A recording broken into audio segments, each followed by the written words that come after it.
Hello বন্ধুরা, আমি প্রীতম আর তোমাদের সকলকে আমার নতুন মিনি ব্লগে স্বাগতম। সকালবেলায় আমি আমার বিএমডাব্লিউকে নিয়ে হাফ প্যান্ট আর মাথায় টুপি পরে বেরিয়ে পড়লাম গোডাউনের দিকে।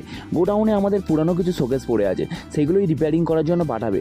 সেটাই গোডাউন থেকে বের করার জন্য বাবা যেতে বলেছিল, আর ভাইও বাবার সাথে কিছুক্ষণ আগে চলে এসেছিলো গোডাউনে। আর এই পারে বাবা আমি না যেতে যেতেই টানাটানি করতে শুরু করে দিয়েছে। আর এটা হলো আমাদের গোডাউনের সিকিউরিটি গার্ড।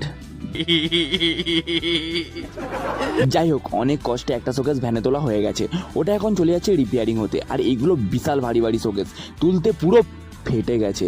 এখনও চারখানার মতো এরকম শোকেস পড়ে আছে, সেগুলো আস্তে আস্তে রিপেয়ারিংয়ে পাঠানো হবে। দোকানের প্রায় সব কাজ কমপ্লিট হয়ে গেছে, শুধু এই পুরোনো জিনিসগুলোই কয়েকটা পড়ে আছে।